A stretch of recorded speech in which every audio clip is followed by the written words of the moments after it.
I'm not going to lick a pamper. It's not fun. It's time to take A Therapeutic Dose, a prescription-strength reality TV podcast that explores the intersection of reality TV and therapy. Possible side effects may include entertainment, strong emotional reactions, and/or laughter. Here are your hosts, Ramona Ramirez and Margie McGee. Hello, everybody, and welcome to A Therapeutic Dose, where we meet at the intersection of reality TV and therapy. I am Margie McGee, and with me, as always, is my dear friend and recovering co-host. Girl, Yeah. I swear to God. Eventful week for one Miss Ramona Ramirez Higgins. Man, let me tell you. So, yeah, we were supposed to record on Monday of this week. So tomorrow is July 4th. So obviously today is July 3rd. So we were supposed to discuss episode 3 of the Real Housewives of Miami. We were going to do that on Monday. Yes, releasing it a few days late, but we were going to do it. Yeah, I couldn't because I was infirmed, so to speak, when I was in Palm Springs for my annual girls trip weekend. TLDR, I was in the ER late Saturday night, early Sunday morning with fucking gallstones, dude. I had a gallstone attack. And not the least painful way to spend an evening. Honestly, I was writhing in pain. I think I was in worse pain than when I was in labor. I was in labor with that child, trying to have that baby for 36 hours without an epidural or anything like that. And when I tell you I was writhing in pain on Saturday night / Sunday morning, all of my friends were asleep. And I thought, oh God, this has to be like the worst case of gas I've ever had. Like, I've never had gas that's bad and like giving you gas pains. Wow, we're really going there right now. No, I'm sorry I giggled. I'm 6 in. years old and you said gas and I just went tee-hee because I'm a child. But I mean, Continue. Who the hell wants to talk about gas? But like, I see the commercials for gas medicines. I understand that they can cause a lot of pain and bloating. And I thought, holy shit, is this what they're talking about? Damn. So I was in so much pain that I eventually woke up my friend Sarah, because she always travels with just a huge bag of medicine. Like anything you need, she can throw it at you. Whereas I'm the Zofran dealer of the bunch. Sarah's got like everything else. And then my friend Liz has these fantastic ibuprofen tablets that she buys in bulk when she's in Europe. Ibuprofen, but for some reason the European ibuprofen is just better. My point is, the people pleaser, adult child and alcoholic that I am, I did not want to wake my friend up in the middle of the fucking night. Who the hell wants to do that? But I was desperate. My friend Sarah correctly suspected, this sounds like your gallbladder. She tried to she gave me a warm compress and I took some Gaviscon gas medicine and all of these things. And I was trying to do child's pose on a yoga mat, all this crap. And she's like, dude, this has got to be your gallbladder. Let's go to the ER. So I put on the most unhinged outfit of all time, my Cantor's t-shirt, some sweatpants that have chain links on it, and some flip-flops. And my KCRW hat. I just looked fucking insane. So we go to the ER. They're like, what's your pain scale? I'm on 9 out of 10. And I have a high pain threshold. Okay, first of all, the ER doctor, in quotations, that I saw looked like he barely had his driver's license. Before I get the ultrasound that they order, he's asking me, to list the medications I'm on. And I'm listing them and I'm listing them. And at one point he goes, well, because the list was long. And if I hadn't been in, 9 out of 10 on the pain scale pain, I would have taken this young person to task so hard. P.S. I plan on doing it in the postscript. I get the ultrasound. Yes, it's gallstones. They give me morphine through an IV, and 4 hours later, we're out the door. So the pain subsides. The way you treat gallstones is you have to just eat really, really benign food, like nothing fried. So I'm like, okay, cool. So it's basically like you do the brat diet with a little yogurt thrown in here or there. Probably a scrambled egg is fine. I ate so much fucking chicken breast with no skin and no bone. My point is that the pain, it didn't feel like, it felt like it was gone, but there was still some other pain. I didn't know what the hell that was about. It just felt like I had lower back cramps, like when you get your period. So I wasn't really paying attention to it because I knew it wasn't in the area of your body where gallstones here, where your gallbladder is, which is right underneath, like where the wire of your bra is to your back, like right under your shoulder. So that, like, it's up there, it's high, like up in your ribs almost.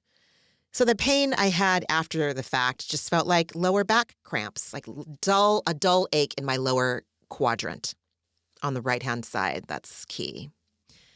So I ended up like cutting my trip short. I should be in San Diego right now. You and I should be recording right now at Josh's friend's house in Del Mar, but I'm not. I flew home yesterday because I was sick of being in a hotel room bed, living out of a fucking suitcase while I'm trying to get over this thing. So I flew home early. And I knew I needed to call my doctor today to try and get something sorted out with these gallstones. Like, do I get my gallbladder out? Like, what do I do? So I'm looking through my after visit summary to see if there's any information that I can give her when I email her or call her. I read the notes in detail, and it says, incidental note, 7 millimeter fucking kidney stone found while we're doing this ultrasound. And I'm like, well, motherfuck. That explains the lower back pain. So I am pissed off at this child physician, in quotations, for A, judging the shit out of my long list of things that I take. You know what? He can fucking talk to me when he's a 50-something-year-old woman with a history of life and things that, I take prescription medicine for. A commentary is not welcome, okay? Doogie, and I mean that as a put down. And to let me go and not say, oh, P.S., BT dubs, you also have a fucking 7 millimeter kidney stone? Like, it's considered large and like, okay, Whoopi Goldberg in the fucking telephone booth .gif, you in danger, girl, So I'm home with gallstones and a kidney stone that may or may not pass, I don't know when. So that's why I called in sick on Monday. And I love this podcast more than anything, but I was just not feeling well. And I am still not feeling 100%, but I have painkillers, European ibuprofen, thank you very much, Vicodin if I really, really need it. And I'm drinking a metric ton of water, like it's disgusting. And so my instructions are to look at my pee to see if the stone has passed. It'll look like a little rock. Oh my God. And if I feel like it passing, then I have a prescription upstairs that will widen whatever pathway it needs to come out of so that it won't be as excruciating as it potentially could be. So like any little twinge in my body right now, I'm like, oh shit, here it comes. But, either one, it's just Stonapalooza up in here. Stonapalooza up in my torso. The indignities, the indignities of middle age. And gallstones, gallbladder issues start like a gallbladderectomy, whatever the hell the technical term is called. It is the most common surgery in the United States of America, apparently. You don't need it, right? That thing doesn't do much. Well, so no, get it does. It does something with bile. The appendix for sure you don't need. I don't know if you need your gallbladder. I don't even know if I'll need to have my gallbladder removed because it wasn't infected. It's just that I have gallstones. So the next step is I'm going to see a surgeon and see what they say. The kidney stone is the fucking wild card in this motherfucker right now. That sounds terrible. That sounds hellish. So the doctor told me if I see certain things, then it's a fucking straight shot to the ER. Fever, ER. Vomiting, ER. If I have terrible pain and the Vicodin doesn't kill it, ER. So, we're working it out. We're working it out, literally and figuratively. Yeah. But that's why we didn't record earlier this week. Yeah, man. The stones, they needed your attention. Full on stones. I got stoned. Yeah. Yes. So in this episode of A Therapeutic Dose, we're going to talk about last week's episode, which was season 7, episode 3, and then last night's episode, which was season 7, episode 4. But And fortunately, the week prior it was all just kind of a prelude leading up to this episode, you know? yeah, So for one to miss, we sort of missed the primer episode that just got everything lined up for oh God, got all the yes, pins lined up for the bowling ball to hit the lane this man, week. yeah. I agonized over the decision to not do it. It's crazy. It's just I love doing this. It's my favorite thing, doing this podcast, doing it with you. For me to call in sick was not. It just. Oh my God, no one needs me to frickin' qualify why. It's fine. I was stoned. I was Listen, gallstoned and kidney stoned. yes, and out of town and just sort of a Yeah, perfect stone storm. dude. So, Yeah. yeah. 10 out of 10 do not recommend getting a gallstone attack or kidney stones while you're not in the comfort of your own home. Or Living out of a I mean, they're suitcase. terrible everywhere, Yeah, though. terrible anywhere. Terrible There's anywhere. just, So, yeah. yeah, And dude. painful. I've only My been God. close by. I've sat with people who've had them, and my God, it looks like just a lot of extreme, relentless pain. Yeah, it's not fun. Wouldn't wish No, it. no, Wouldn't that's not wish it what you on went away people for a that I girls' love. weekend to get. No, So it wasn't. It wasn't. probably And more visions of like floating in a pool, oh, big sipping a time. drink Big instead of time. like Yeah, having yeah. ultrasounds and I being mean, on morphine. so wild, dude. So wild. Morphine IV. What? Did it work Anyway. though? I mean, Oh, fuck that's yeah. It did. thank It God. did, but not like 100%. Once the pharmacy opened, because again, we left the ER at like 6:30 in the morning. So I couldn't get that Vicodin filled until like 10. And as soon as my friends brought it home to me, I took one to like try and stay on top of the pain versus chase it, because that is a futile effort. That seemed to really help, but it was not fun. It was not fun.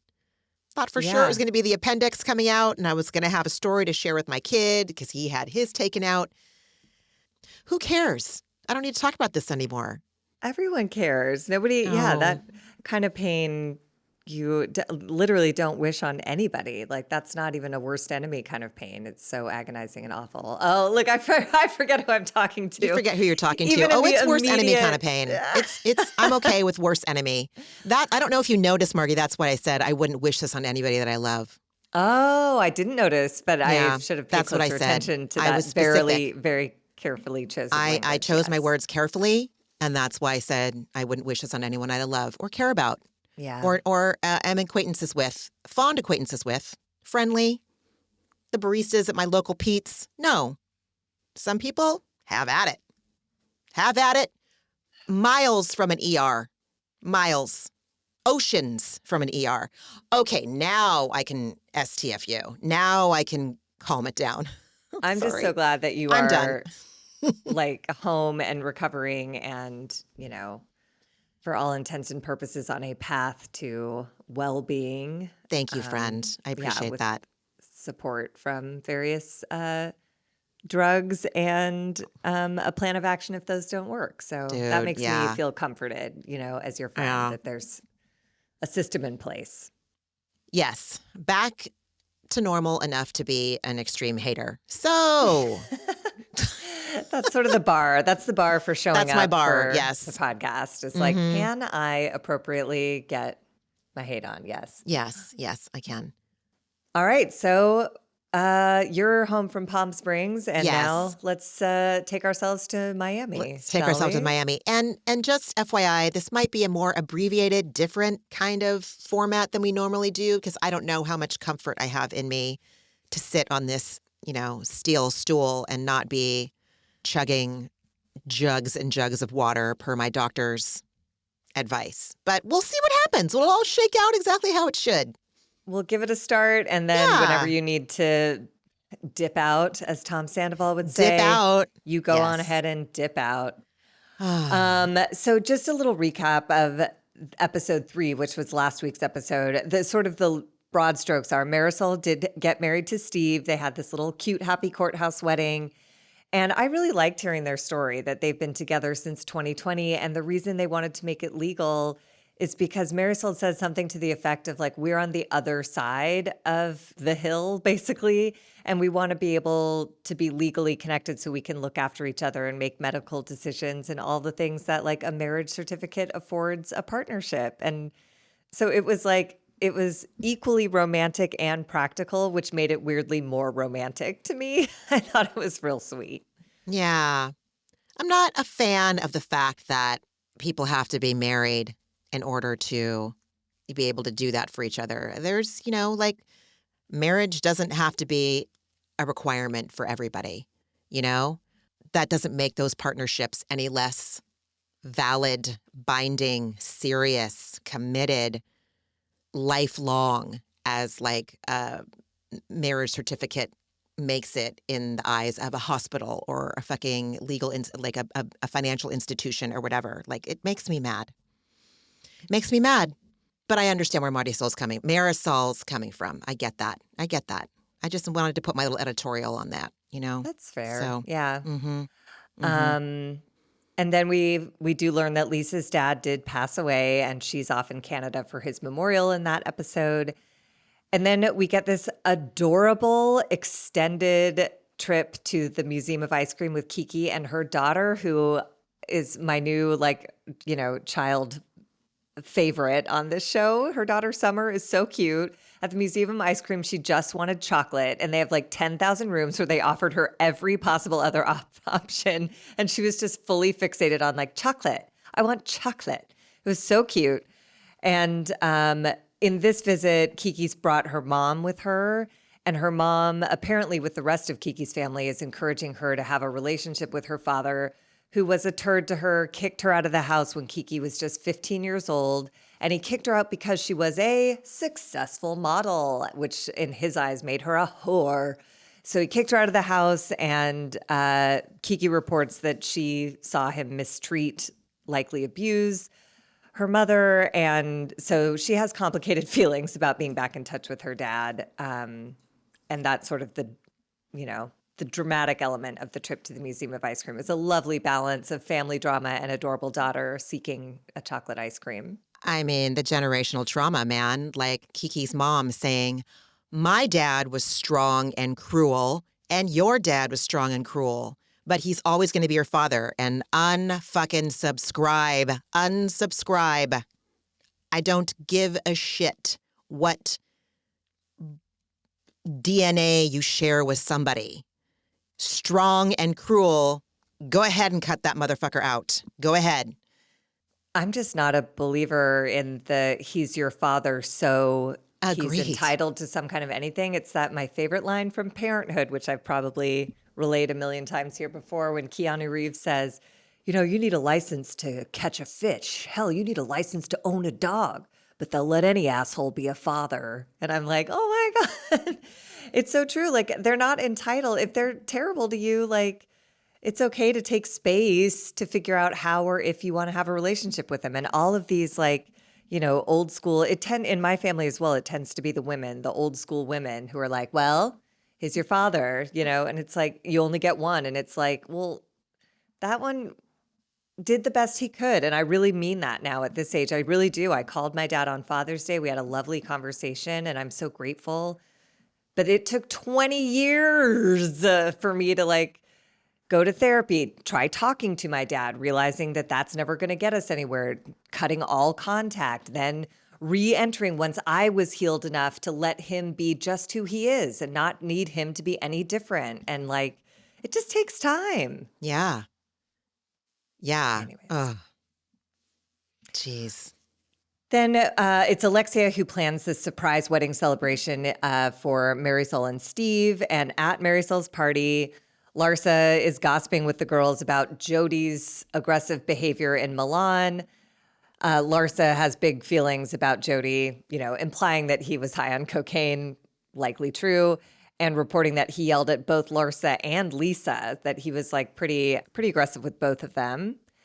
And then, I'd forgotten we see Julia at this party acting like weird and loud and like too much, like yelling congratulations to the bride and groom, pushing them together to kiss and saying like, oh my God, I love watching you kiss. And I'd forgotten that she's a bad drunk. Like I suddenly flashed back on all of those prior seasons when wasn't it her who got like alcohol poisoning somewhere on like they went on a vacation somewhere and she did like vodka shots with cucumber and then was like in a bathroom and they had to call like a medic to treat Oh her. my God, I don't remember. I wish I remembered this. Anyways, she's not a great drunk and that was brought to light in this moment.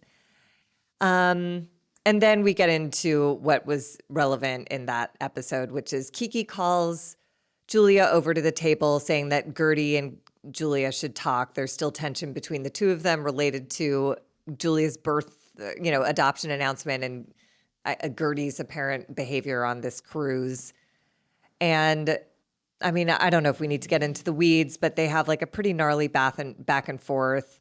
Guerdy gets up to try to get away from her. Julia follows her, puts her finger in her face, tells her to stop spitting on me. It's like really, it seemed extra unfriendly. It seemed like there was like, it was mean with an added kind of demeaning, dehumanizing quality that I didn't much care for, but I can't tell if I'm being sensitive to that or if that's real. I don't know. That dehumanizing quality that you're referring to is called racism. Yeah, FYI. I was That's what skirting that's it because I called. didn't want to say it because I obviously have not been on the receiving end of racism, so I don't want to say like I recognize that because I definitely don't, but something felt extra shitty and awful. Safe to say that you recognize racism. I think that you can say that.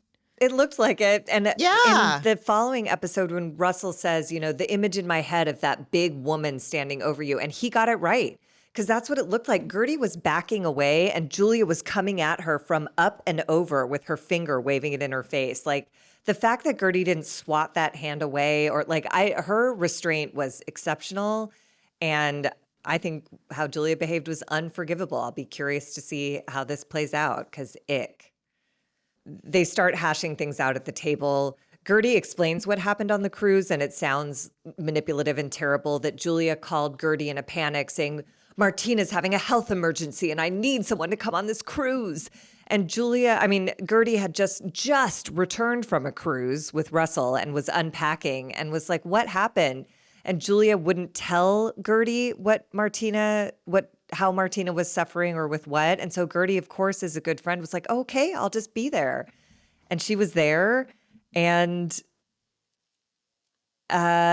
Julia called her a liar and threw water in her face. And it wasn't a mistake because she double pumped that glass, right? To make sure all the water got out and in Guerdy's face. And it was Fucking meditated. hideous. It was hideous. Disgusting. And Kiki just leaves. Kiki up and left the whole party. And then the rest of the party like tries to go on, but everyone is horrified because it was horrifying. It was really embarrassing. Yeah. She should be humiliated and ashamed, and yet Not we at don't all. really see it. We don't see it. We don't see it, but she sure did write that stupid ass Instagram post that I read last time we recorded where she's like, my loves, you've seen a side of me, blah, blah, blah, blah, blah. Bitch, you're disgusting. You're fucked. Sorry, I'm not eloquent. No, and I'm also not medicated on ADHD meds right now, so that's about as good as I can do as you're fucked. Look, and she's right. We have seen a side of her, and this is a side of her, and nice job concealing it up until now. And now we see it, and it's gross. It's purely gross. The mask is off. Yeah. And now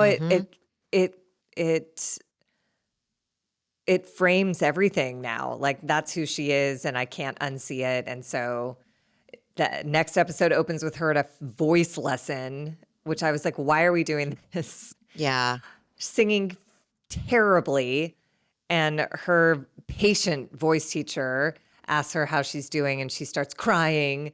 And then we see what might be going on in her head, flashbacks of the night before at Marisol's party. And then she defends her behavior to this stranger. And she is a liar because the way she presents this, she says, Guerdy came for my opera singing. That's not what happened. Guerdy said when Julia was getting amped up and dramatic, Guerdy said, this is not an opera show. And Julia characterizes that as Guerdy came for my opera singing, and then water got spilled all over the place. Oh, did it? It got spilled? Was there a way that was facilitated, ma'am? You didn't have anything to do with that? Yeah, she loves to rewrite history. I said this the last time I recorded. She is a rewriter of history, and it's always in her favor. But that's like embarrassing. Water got Oh, spilled. I don't know what happened. Yes, you do. yeah, You dude, it's on turned toward her, film. you squared off, and you double pumped the water glass to make sure it emptied onto her. And congratulations, you shut her up. You got what you wanted. You're gross. Yuck. Disgusting, And repugnant. she says, I had to stop the lies, she was saying. It's like, there's other ways. One of them is walking away. You know how you can stop listening to someone lie? You can go away from it. Ugh, I hate her. Yeah. My compassion bucket is fairly my compassion bucket for Julia. You know, there's like dregs and dust at the bottom. I'm not really sure that there's anything down there that isn't mosquito larvae, Listen, larva. when last we recorded, I was really trying to access it, for all the pain and loss that she's experienced, Mm-hmm. and she erased it. She erased it in episode 3 and blew away the eraser dust in episode 4. It's gone. I'm done. And we see a quick flash to Guerdy having dinner with Adriana, and Guerdy just says, I will never forget what she did.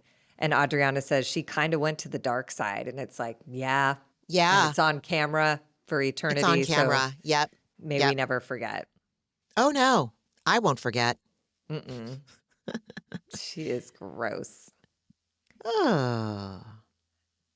Then Yeah. we get the opening credits and taglines. And I don't know, did this happen on your TV or was it just mine? The audio for the taglines was like atrocious. It sounded like, and because you're the sound queen of the two of us, they No. sounded like they were recording from like inside a tin toilet. I was like, what happened, you guys? God, I didn't notice, but I'm also like, I'm not on my full ass game this week. Fair. So I don't know.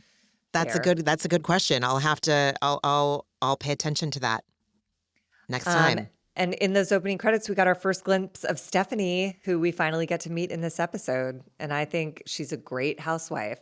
I think she's a great housewife. person, but a Thank great you. casting call. Yeah, agreed.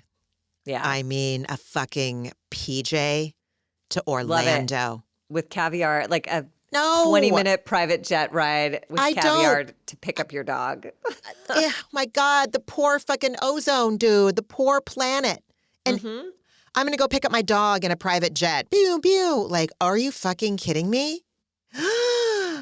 But yeah, she's a housewife. I just don't like that. Be an asshole, but don't be I don't know. Never mind. You know what I mean. Yeah. Yeah, she's kind of she's cut from asshole cloth, I think. You I don't have a feeling. marry a 50-something-year-old that you meet at a Heat game. And then say like, I would be where I was without him.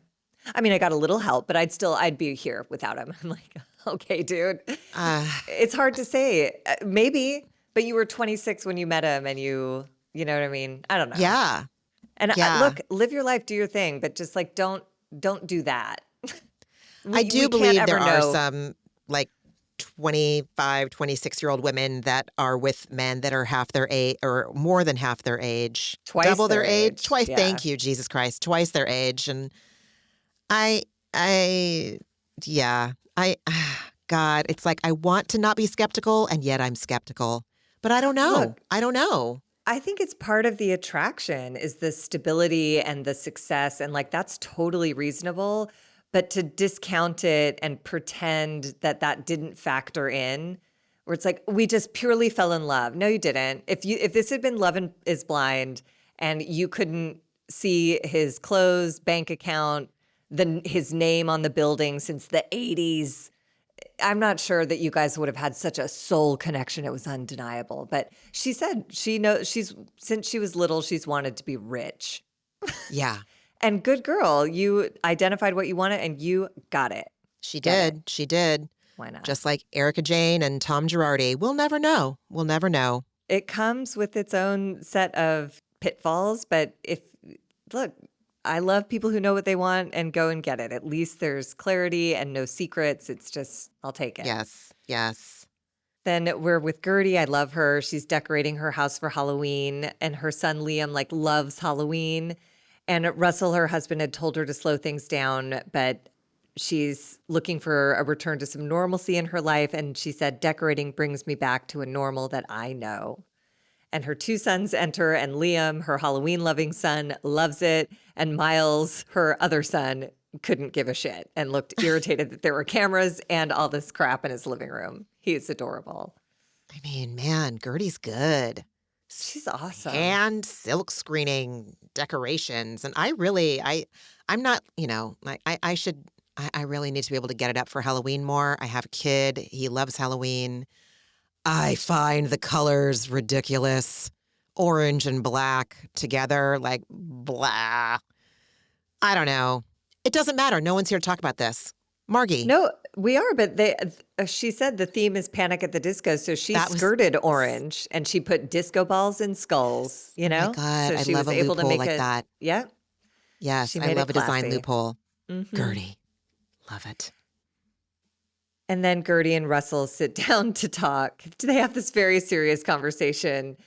And I appreciated it. Started in a wide shot with like all of the Halloween decorations visible. And then as it got more serious, they, tightened in on just Guerdy and Russell because it was distracting to see all these like dancing skeletons in the background as she's like sobbing about this hideous interaction with Julia.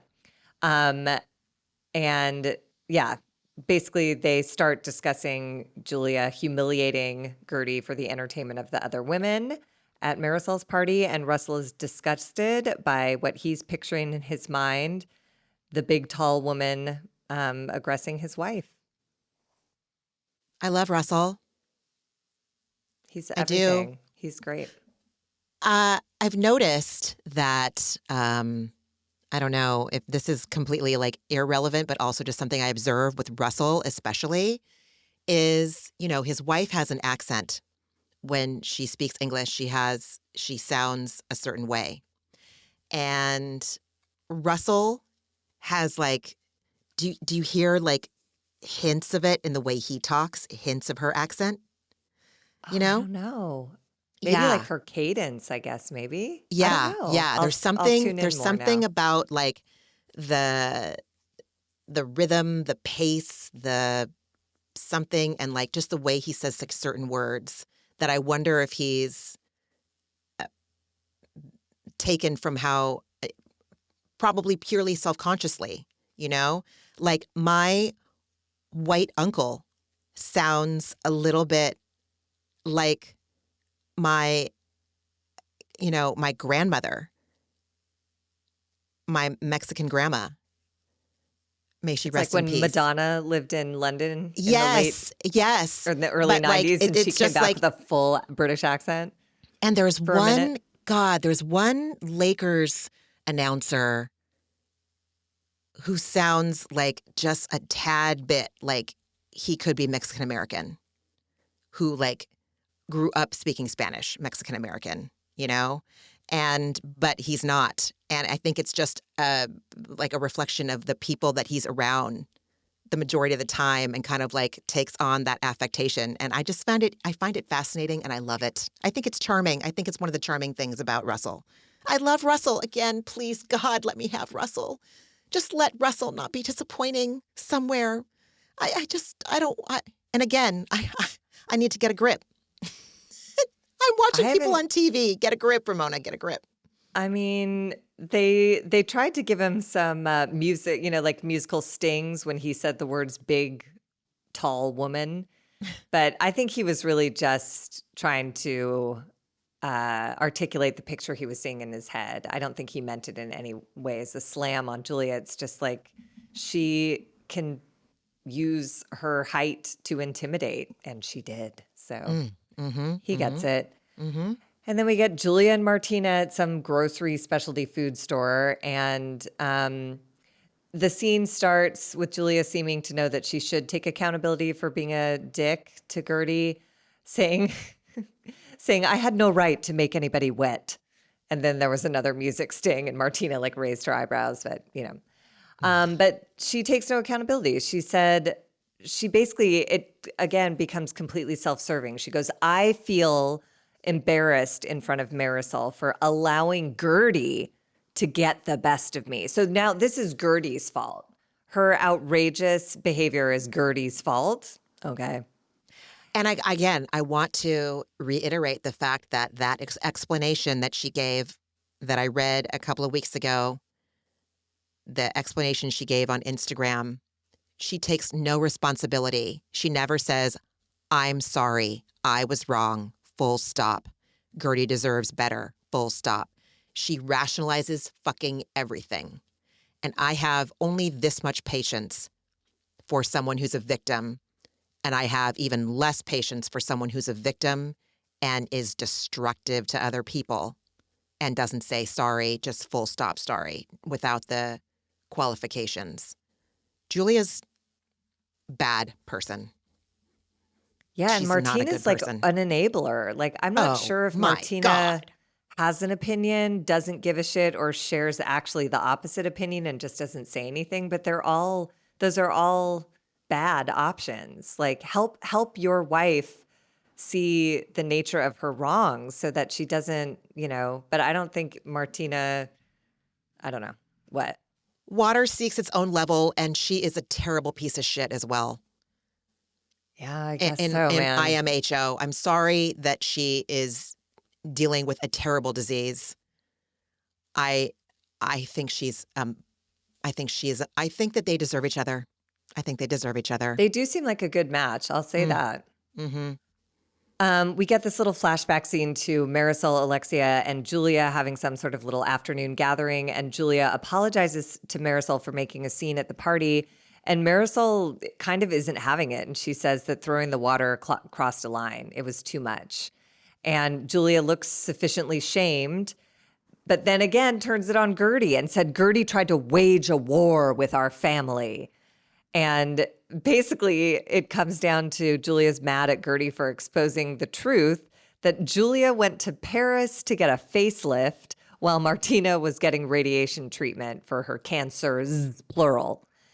And her face looks amazing, I must say. She got excellent work done.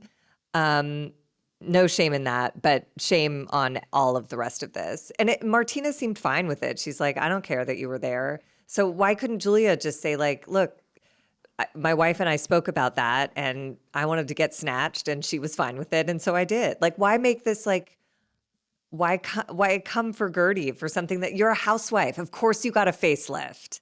Come on. I don't know. Right? Villainizing Guerdy just seems like a weird move. I wonder if it's because she's judging herself. Because Clearly, yeah. I would feel terrible telling people Josh is getting radiation, but I had my facelift scheduled with Kristen Wiig's plastic surgeon, and I didn't want to miss that. And he told me that I should go. Like, I would feel mortified saying that out loud. I would. The person I marry will know that my priority is a facelift. And they will be thrilled whenever that date comes. They'll be like, babe, you have to do that always first. Yeah, yeah. So I can. And if you're embarrassed about getting a facelift, like, not to be rude, but we can tell you Oh, look no. great. I don't mean about getting the facelift. I mean she was embarrassed to get a facelift while her wife was getting radiation. Yeah.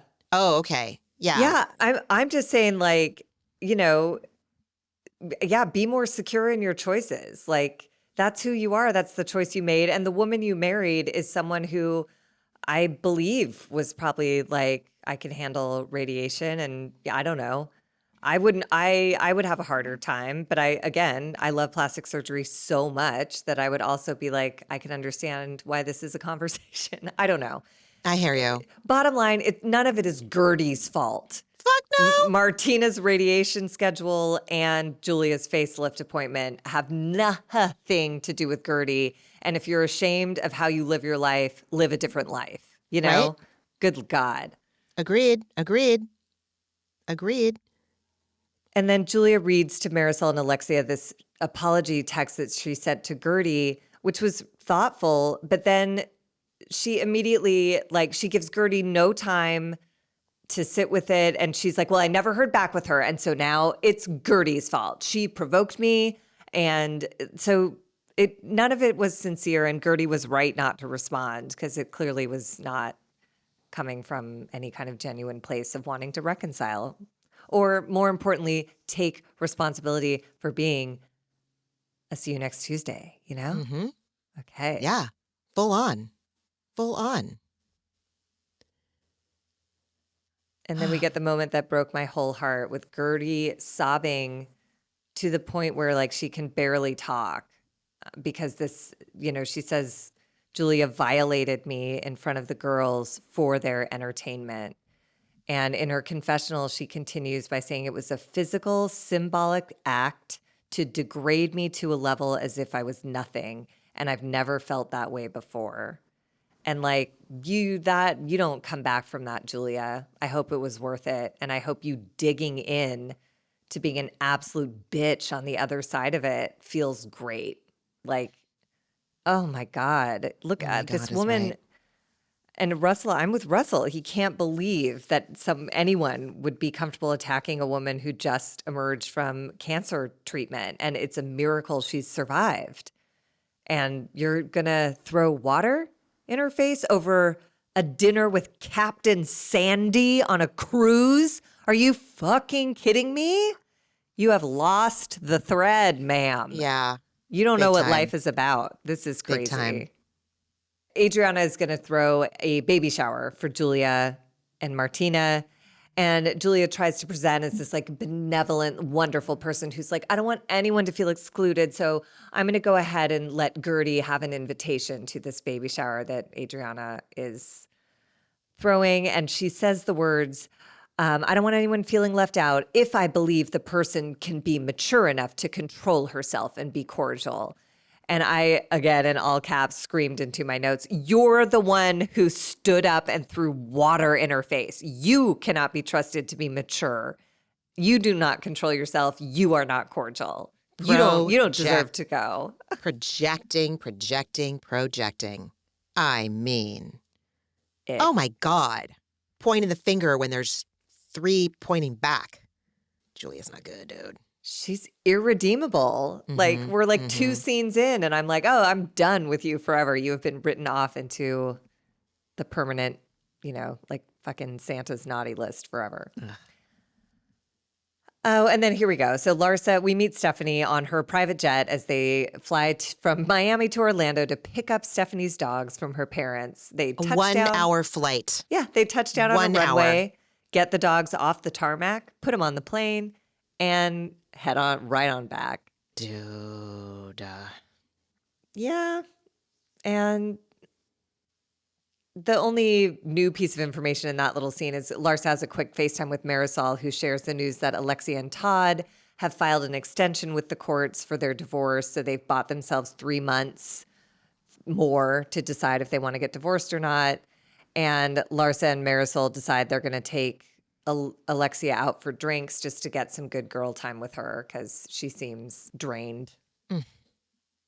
And then Marisol goes over to Lisa's house and she gives her some flowers and offers condolences for the loss of Lisa's father. And in Lisa's confessional, she says what she's learned from this is you need to forgive. You need to forgive your parents if you have any issues with them. Don't let so much time go by. Don't hold grudges because that was a huge mistake. Ugh. And for Lisa Hochstein to get this in her soul, and I have yet to get that in my soul.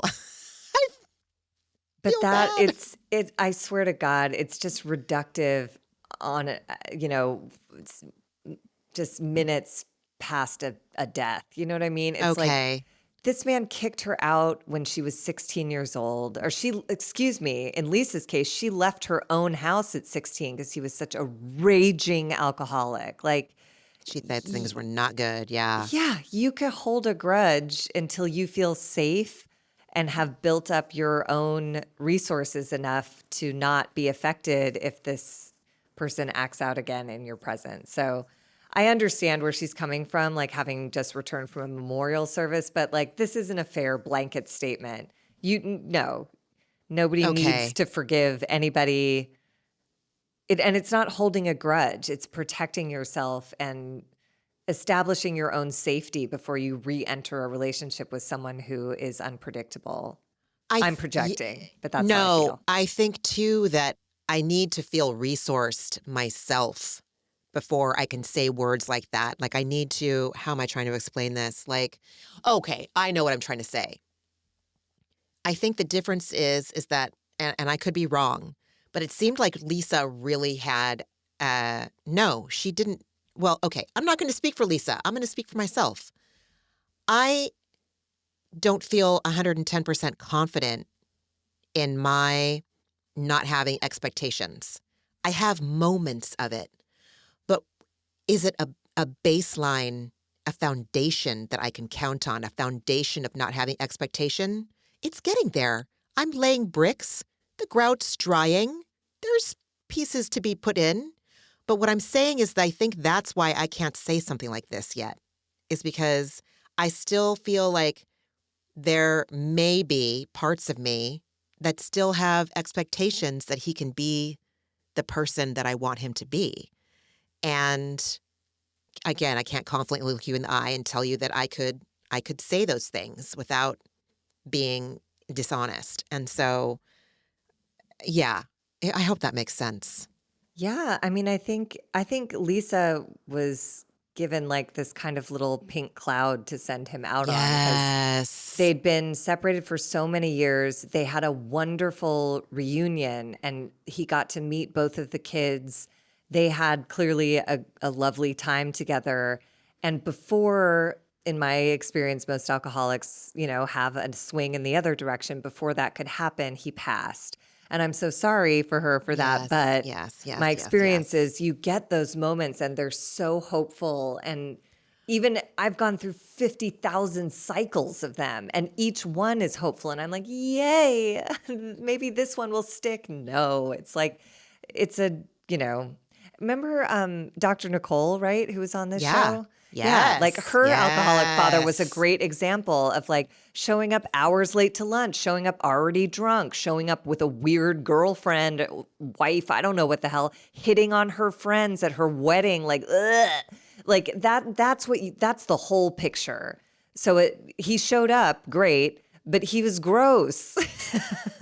And he was inappropriate and he was drunk. He was drunk. He didn't, it's not that he didn't care enough about her to not be drunk. He's an alcoholic with an uncured illness. And so I think Lisa got a glimpse of like the really the bright side of the moon, and he didn't live quite long enough for her to orbit back around to the dark side, So I You're hope she totally can, right.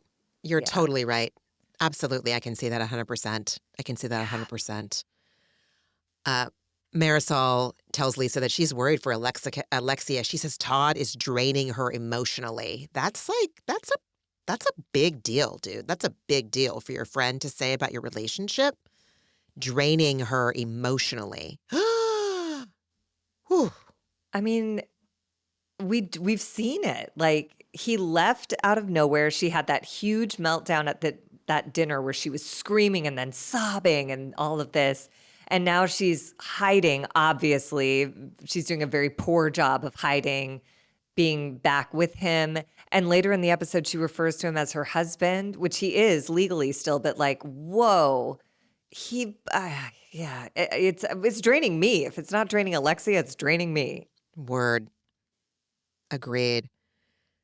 So Alexia arrives to share her condolences. I loved Alexia's outfit so much. I'm guessing it was probably Poochie. Oh my God.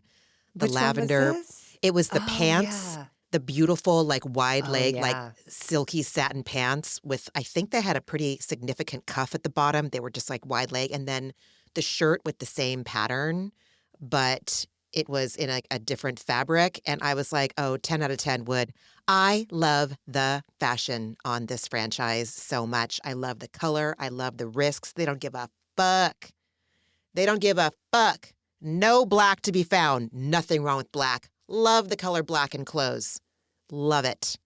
but I love a pattern pant like nobody's fucking business. And that outfit just made me happy. It really did. Yeah. I loved it. I loved it. I coveted it. So she shares that she was horrified by the behavior at Marisol's party.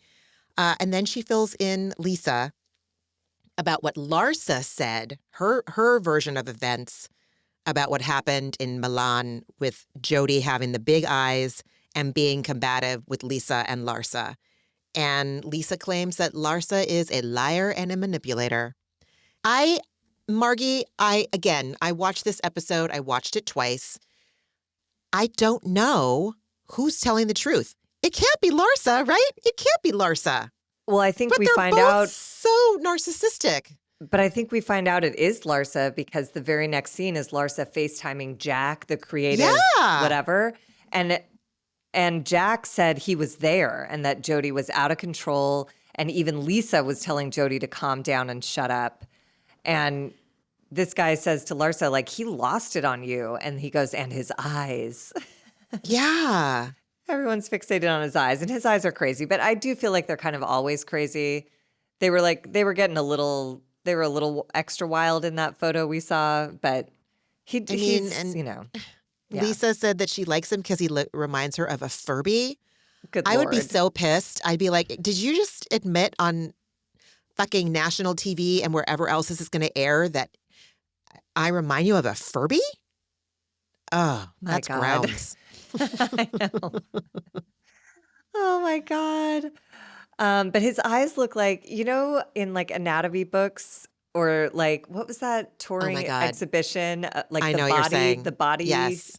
exhibit or whatever. Yeah. When Yes. they take all bodies. the Oh my skin God. off, Yes. they take all the skin off. So it's just muscles and organs. And that's what Jody's eyes looks like. It's like he has no skin and his eyeballs are just popped into his, you know, muscles. And I don't know. Yes. It's very, he has a unique look about him. What are you going to do? Yeah. I mean, I'm not saying they weren't enhanced. I mean, there I was think some it's AC. fair. I think he had spent some time in an air-conditioned bedroom. He disappeared for quite some time and then came back with a lot of energized rage. So it feels like there's reason to believe some air conditioning was had. Then we're with Lisa, Marisol, and Alexia. Oh, right. We're just back at, what is this? No, we cut to Larsa's FaceTime with Jack. Oh, yes.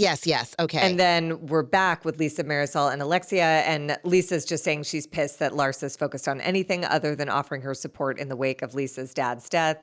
And as you'll notice in the notes, I kept adding in the word estranged with an exclamation point. I do feel like Lisa's leaning on this a little bit much to get to skirt some other issues. And then Lisa made a very dramatic move, sending a text to Larsa saying, "This is what I'm dealing with a photograph of her dad's dead body in its casket." Like, girl, that I feel like that is like corpse abuse or like, don't do that. And again, it's her estranged father. Don't do that. Yuck. I mean, on one hand, I hear like the inner Chiron in my brain is like, I don't get to judge how anybody grieves. And at the same time, that feels so manipulative and absolutely not clean. That's what I'm saying. It doesn't feel like a clean thing to do. I could say, you know what? I know we have, at some point, we need to have a conversation. We've got to clear the air about some things. This is not a good time for me right now. I'm in Canada. It's my father's funeral. My brain is all over the place right now. Can we talk when I come home? But to say this is what I'm dealing with right now, and then send a casket, picture of a picture dead of a body. corpse, right? Nah. That is so dirty. It's dirty. It's clean. It's not clean.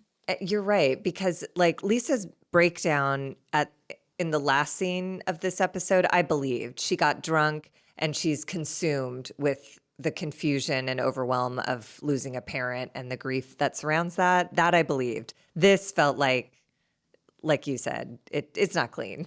It's not clean. Yeah.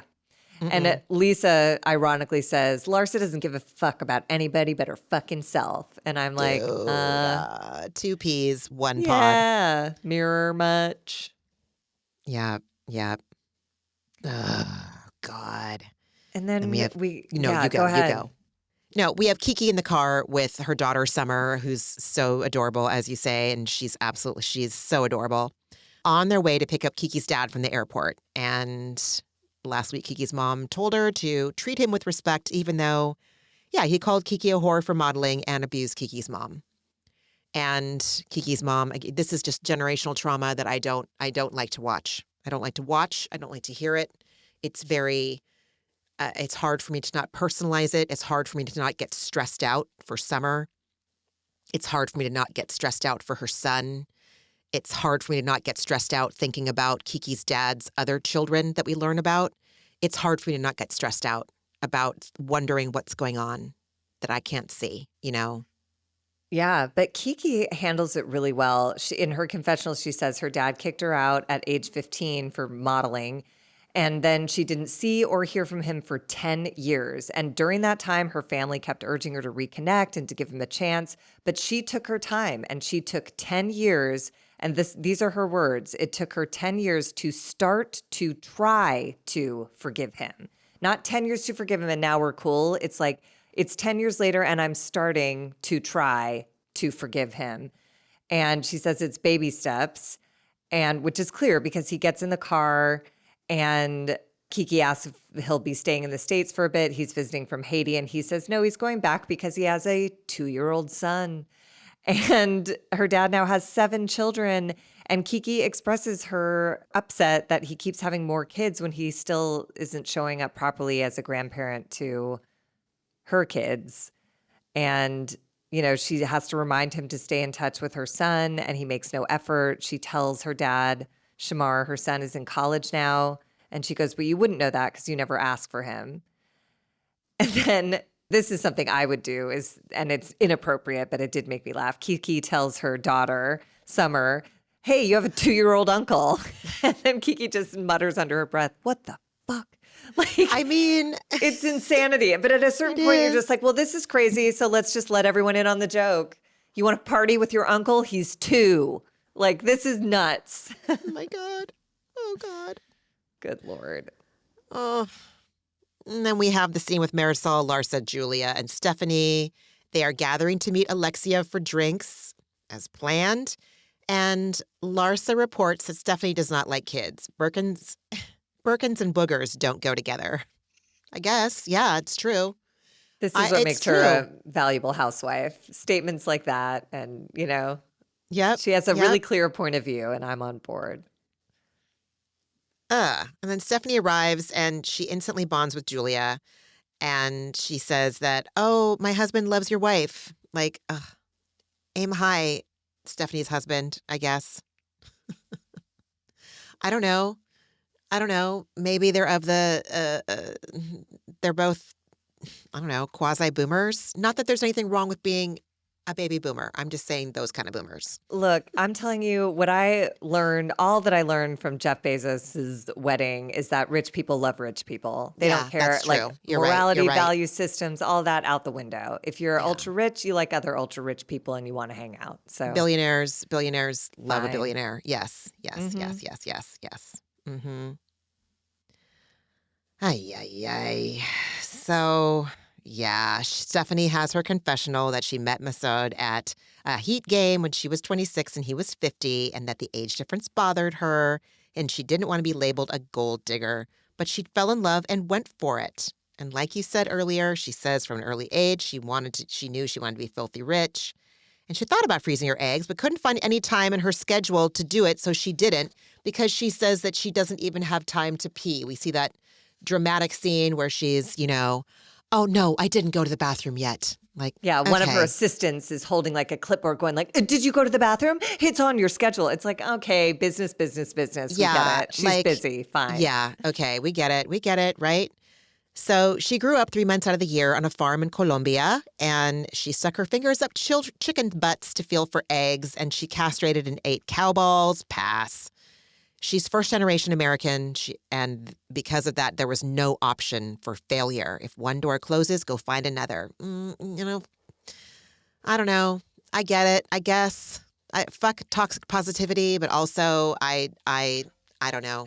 It's you also know? just like not her story. You didn't go knocking on doors everywhere. At age 26, you fell in love with an established, ultra rich man. I'm sorry, but it's not the same. You know, I know it's different when you have to make your own money, Oh, pound the yeah, pavement, and for find sure. work. You didn't go Absolutely. knocking on doors. And I'm not mad at you for that. I just don't like the characterization of like, I'm not saying you don't work hard. I'm just saying what you're presenting here is like, I came here Rags with to tap shoes and a riches. dream. Yeah, no, you Yes, didn't. yes, You came yes, here yes. and you found a great way to live a great life, and I'm so happy for you. But like, I don't. Yeah, I'm there's nothing wrong with getting help, like she you. says. Yeah, Yeah, I had some help. That's what she you tells knocked Larsa. on one guy's belt buckle and it opened. So great job. Lol. Oh my God. Oh my God.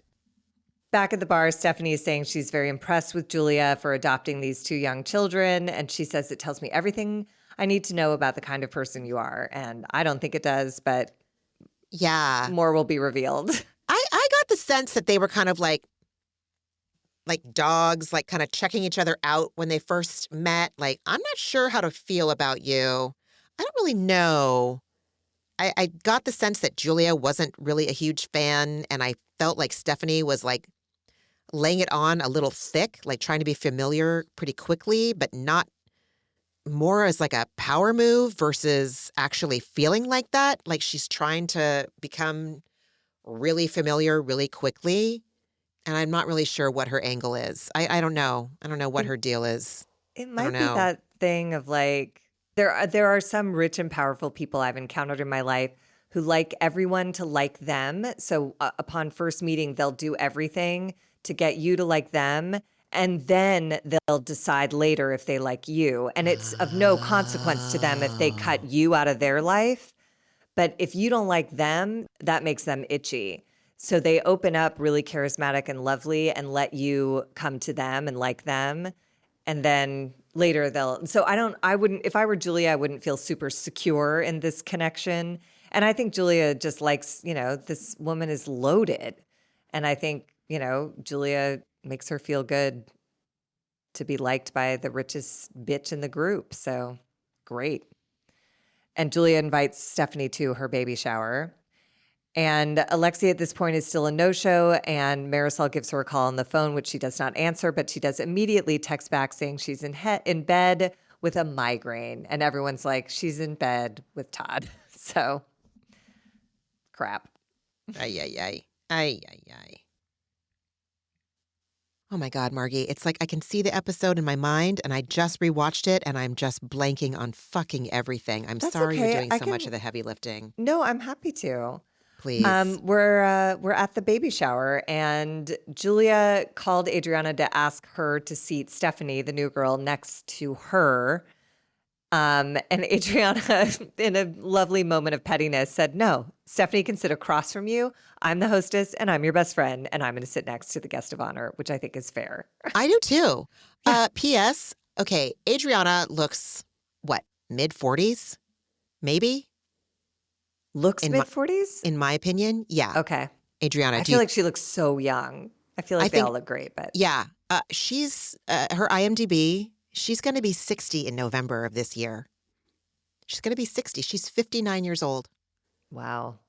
as of today. Yeah. Are you Like, sure? Holy crap. that's what her IMDb says. And if anywhere you're going to lie about your age, it's going to be on fucking IMDb, right? Unless someone entered it for her, unless like some evil I prankster did that. mean, But yeah. I don't know. That's housewife age, so I had maybe heard it. so. I'd heard that she was 60 or near Look, 60, and I didn't believe it because, I Kris mean, Jenner looks 25, so anything can happen, now she does. Yeah. Yeah. Dude.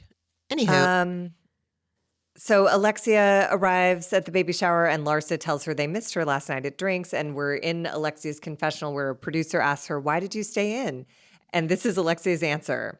"I was not with Todd. I promise you, I was not with Todd. I wasn't with Todd that night. No, I wish I was, but I wasn't with Todd. I was in bed with a migraine." I was like, wow, that's a lot. The producer asked, "Why did you stay in?" And all you said was Todd 10,000 times. So I think you were in bed with Todd. That's what I think. We have this little moment that leads to nothing, but maybe it'll become relevant later in the series. Alexia tells Adriana that Adriana has added to Alexia's stress with Todd because she brought up their financial issues on camera last season. And Alexia claims she doesn't blame Adriana for gossiping or for her gossip causing Todd to leave, but nobody likes lies and gossip about their relationship. So she is blaming Adriana again instead of blaming Todd. Dude, and don't date a housewife like Alexia of all motherfucking people. Todd is so, Alexia, they're both exhausting. They're exhausting. It's like she wants to blame everybody but Todd sometimes.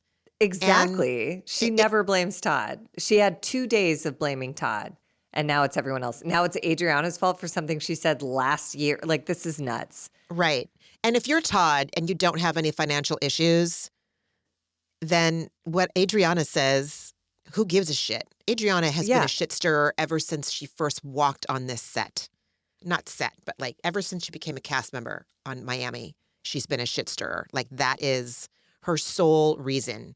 And there's nothing else really, not that there's nothing else. Like, I find her highly entertaining. She's a problematic fave of mine, 100%. And I see her, I don't even necessarily accept her for all of her bullshit. But my point is that like who's giving Adriana any credence for anything? And if Todd was truly a well-adjusted person, yeah, like no one's going to want their dirty laundry aired. Obviously, if he's a businessman or whatever, he's not going to want people out there thinking that he's shady or having problems with his business or whatever. But I don't know, man. Well, and also it's Don't like date people Alexia if you don't want all the shit that goes along with dating Alexia. Like Peter, for Christ's sake, and her castmates. But Right? it's not Alexia's fault. It's Todd. Like Yeah. people have nothing to hide nothing. If what Adriana said was not true, Todd would be on camera this season. But Adriana said something last season, and Todd has since declined to film and divorced his wife, and like And left the house yeah. I mean, while this she is was gone. bizarre behavior. So 100%. I don't know. You're It's just right. Alexia trying to justify getting back together with this guy and making his behavior someone else's fault, but it's not. It's Todd, but whatever. Then we have Stephanie arriving, and she's never been to a baby shower before. And she goes, but it's about babies and happy things and gifts. Nothing could go wrong, right? Ha ha ha. And this is where I loved her, like excellent casting, you guys, because she walks into the baby shower, approaches Alexia and says, I may be overstepping my boundaries with Todd, but when God takes out the trash, you don't go back into the garbage. I was like, hello. Shots fired. Holy shit. From a Holy righteous weapon. She's right. I mean, she's right, but also like from the jump, you're right. This is Housewives. You're right. You're right. She's just cutting through all the bullshit and going straight for like, you know what? Your relationship's bullshit. But I also agreed with Alexia. Stephanie says, God takes out the trash. You don't go back into the garbage. And Alexia says, I know, but I have to figure that out on my own. Dude, this is the third or fourth time that she's figuring this out on her own. She does not want to figure this shit out because she keeps marrying the same man over and over again. She keeps marrying toxic people who don't traffic in things like honesty or accountability or kindness. Alexia's getting something out of these men. She's getting something out of it, clearly. She doesn't want to figure shit out, man. Maybe she does. Maybe I'm a total see you next Tuesday myself for even accusing her of not wanting to all I can figure say it is out. I've been Alexia plenty of times, and people have said those things to me, and I've absolutely known they're right, and it doesn't matter. It's true. Yeah, it's like, you're totally right. right, and I'm not. As my sponsor would say, you're not done till you're done. You're not done till you're done. You're right. So You're everyone right. was right. I knew it. They knew it. I knew it from the first date with someone who I was with for 7 years. But it's just when you're in these things and it doesn't appear like Alexia has lots of tools or has any interest in doing any work to change She does her not fate, have so. interest in tools. She does not want to do no work. You're absolutely Yeah. right. Absolutely right. Oh my God. Then Lisa arrives and it's awkward between her and Larsa. Guerdy's in New York, so we realize she's not coming to this event. Then Julia arrives and Stephanie runs up to her, and Julia now tells us she's also never been to a baby shower because I guess they're not a thing in Russia or Europe. the baby shower gets underway. Adriana makes a toast. Alexia comes and steals the mic and makes a competing toast. And it truly was the scene from Bridesmaids Oh my where God. Alexia's like, can I say something? And Adriana tries to hold the mic away from her and then relinquishes it. And Alexia's like, we've been friends for 3 years. And then Adriana takes the mic and goes, well, we've been friends for 10 years. And it literally is exactly that scene from Bridesmaids. It was amazing. Totally. And stupid. And it comes to a close so we can play the reason I hate baby showers, the diaper game. I've never played, and I don't care. If I'm at your shower, it's because I love you and I'm excited for your baby to come. I'm not going to lick a diaper. I don't care if it's people are like, but it's just a melted Snickers. I don't care. I'm not going to lick a Pamper. It's not fun. I don't think, and it's not going to affect the health or outcome of your baby. Like, don't make me do this. It's fucking gross. And Lisa gags. Stephanie spills like something that is like colored with saffron onto her baby blue Versace outfit. And then God bless Kiki, who just takes a bite. And she's like, as a mom, I have no problem. She identifies every ingredient. And she's like, I am unfazed by anything diaper related. So she's great. all lick. Spinach, lentils, mustard. I don't know. It was spinach, lentils, and something else. And I was like, oh she my got God. it all right and folded that up was that diaper hilarious. and was like, onward. Then we have a dumb game of truth or dare. Who cares? Kiki twerks. Then we sit down to lunch and dessert. And Lisa at this point is now drunk. And she tells Stephanie, slurs to Stephanie, I want to be friends with you because you're rich and you have a yacht and a jet. And Stephanie looks like mortally wounded. And I'm like, Stephanie, honey, I hate to break it to you, but everyone wants to be friends with you because you have a yacht and a jet. You might also be cool and nice, but first things first. And then Lisa, to her credit, notices Stephanie like kind of recoiling. And she asks Adriana, am I talking like I'm drunk? And Adriana's like, yeah, you're talking a little bit like you're drunk. And so Kiki and Lisa take a step away from the table and go to the bathroom to kind of recenter. And this is when Larsa claims she wasn't talking shit about Lisa while Lisa's been in mourning over her father. But technically she was because she talked about it while Lisa was in Canada because Alexia asked her about what happened in Milan, blah, blah, blah. Lisa returns to the table. Julia asks who told Lisa what Larsa said at Marisol's party. And God bless, again, Kiki is just the most grounded, centered human being in this whole cast. She just goes, Julia, why are you starting this at your own party? So I want everyone to just take note. It is Julia who started this. Like Lisa was up and away from the table. Julia's the one who put this conversation into play. And then Kiki reveals Guerdy told Lisa what Larsa said. And Lisa says, it doesn't matter who told me. I should know because I wasn't there and you were talking shit behind my back while I was burying my father. And then Lisa claims she doesn't want to make today about herself. And I actually believe her. It looked like one of those moments when the alcohol and the emotional overwhelm came like a tsunami and just got her and she couldn't get control of it. And she got up and weeping and wailing, leaves the restaurant saying, I didn't mean for this to be about me. My dead dad. My dad's dead. My dead dad's dead. So she was just in it. God bless. Poor thing. I'm not laughing because it's funny. I'm just laughing because yeah. Yeah, it's all that is in her consciousnad right now. So Yes. As much as she's saying, I don't want this to be about me, literally the only vocabulary words in her brain at the moment are dad, dead, dead, dad. And that's what she keeps saying. Don't you understand? My dad's dead. I have a dead dad. I'm sorry. I need to go. And then she goes. Oy. And Adriana blames the table for starting the conversation. And as you wrote in the notes, Julia started this conversation. Mm-hmm. Kiki says, again, who fights at a baby shower? We need God. We need help. I love her. I do too.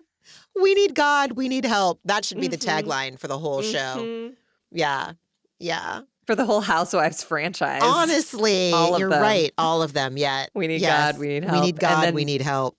Stephanie just closes out by saying, "What kind of party is this? I was just asked to have a threesome. One of the girls is crying, leaving, and where's the food?" And I was like, "Ah, we Welcome. have a winner." Yes. Yeah, welcome. I still wish we had Dr. Nicole, but I'm glad she's doing whatever she needs to do to protect her peace, and she is raising her new baby. But I do miss her. I think that she would definitely have value add in this season, particularly. Dude, that was only episode 4.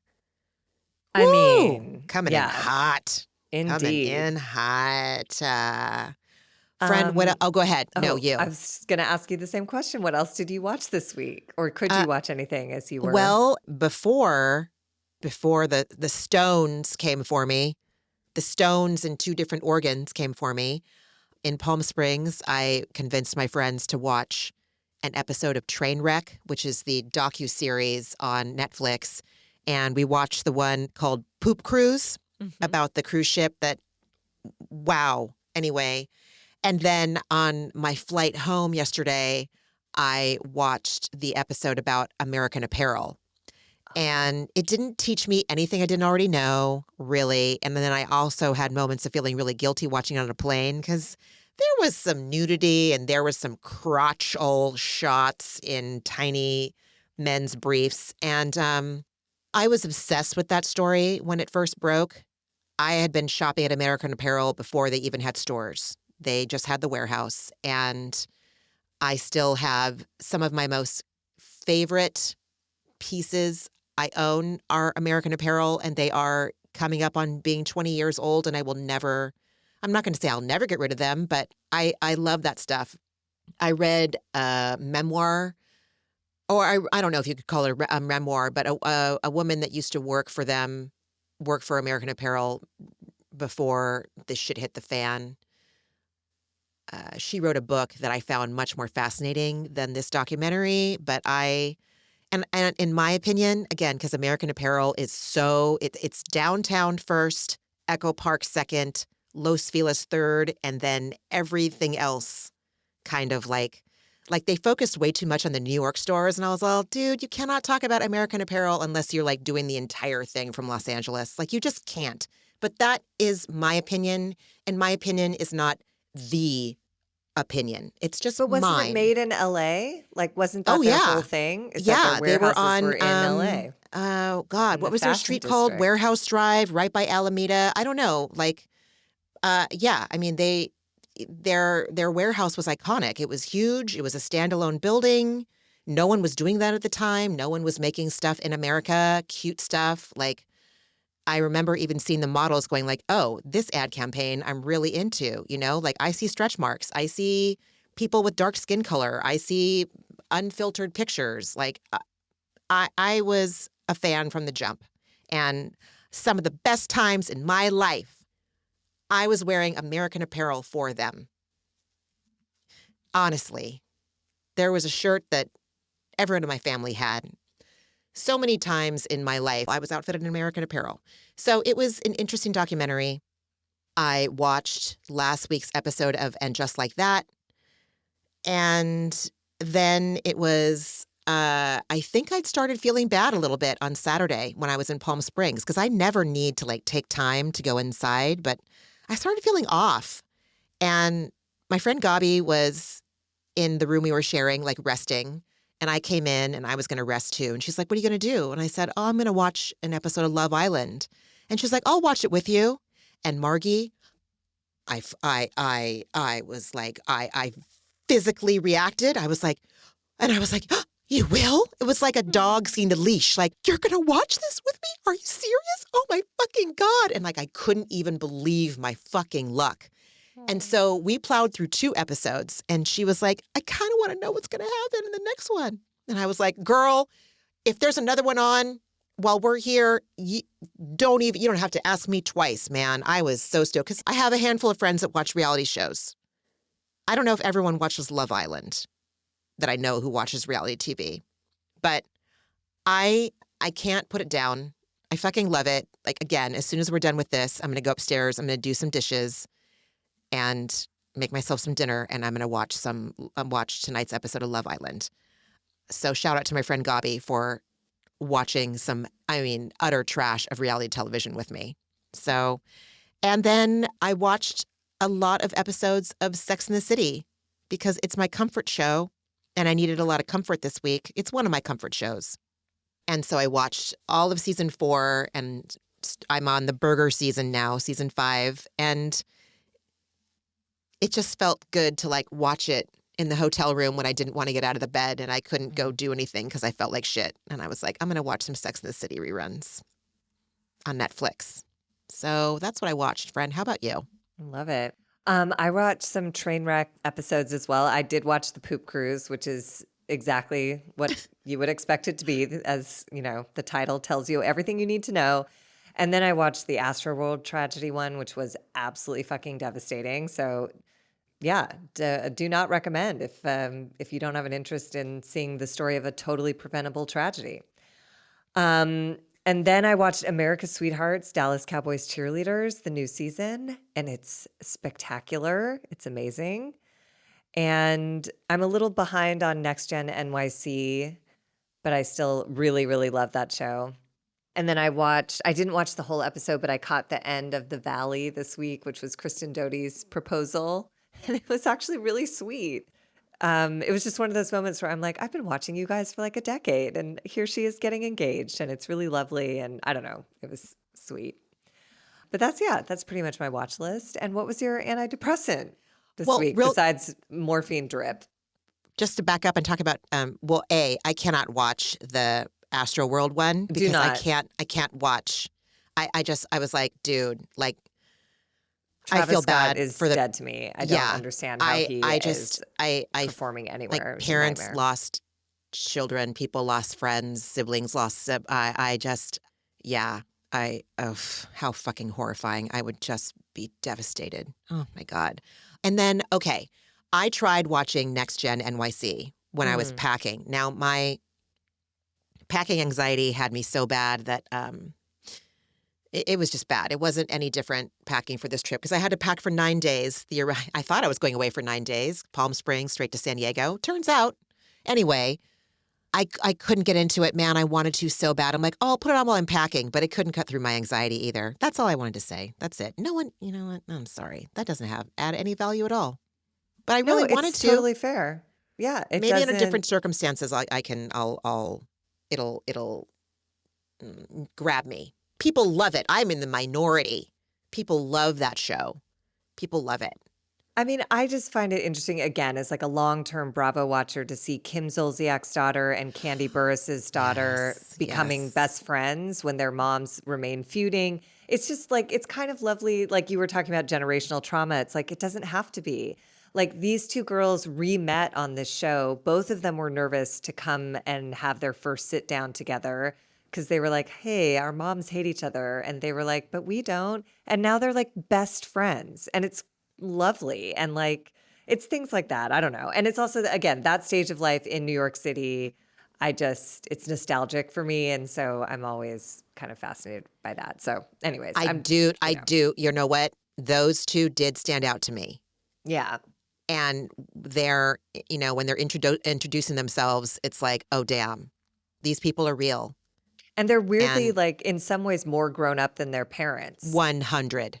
Certainly. Yes. What's her name? Ariana. Ariana. Is it? I think. Is it? Ariel? I don't fucking know. Anyways. Sorry. Kim Zolciak's it's Brielle. Oh, Brielle. Shit. Yeah, oh, Brielle God. is the one that has, Brielle is currently blonde. I'm not sure, but I was surprised that Zolciak had a brunette daughter. I was like, oh, shit. I didn't know she had a brunette daughter. Anyway. I think her daughter is really trying to differentiate from her mother in as many ways as she can. I would. But it's interesting. That's what I find fascinating. It's like, again, having watched this network for so long, we're now literally seeing the next generation. The kids that we saw born on this show are now starring in their own reality show. It's fascinating. Yeah. Anyways. Yeah. What was your antidepressant? For sure, my annual Palm Springs trip. Absolutely. Like I'm so sad about how it ended. I feel like I was robbed of my last day, and yet having one of my best friends take me to the hospital and be there with me and just be like, I I wish I could take this away from you. And just, that's a good friend that takes you to the ER in the middle of the fucking night, dude, in Palm Springs. Like, that's a good ass friend. And I'm blessed. And I look forward to this trip all year long. And I love it. And we all love it together. And we all acknowledge it the entire time, how happy we all are to be together. So that was my antidepressant. How about you? Good. That's, Yeah. by the way, that's a powerful antidepressant if that overrides how it ended, you know? Like, that's 100%. how rad your friends are. And everyone you named when you were telling stories, I was like, love that person, love that person, love that person, highest Yeah. quality person, great, Yep. incredible So group of holiday. quality people.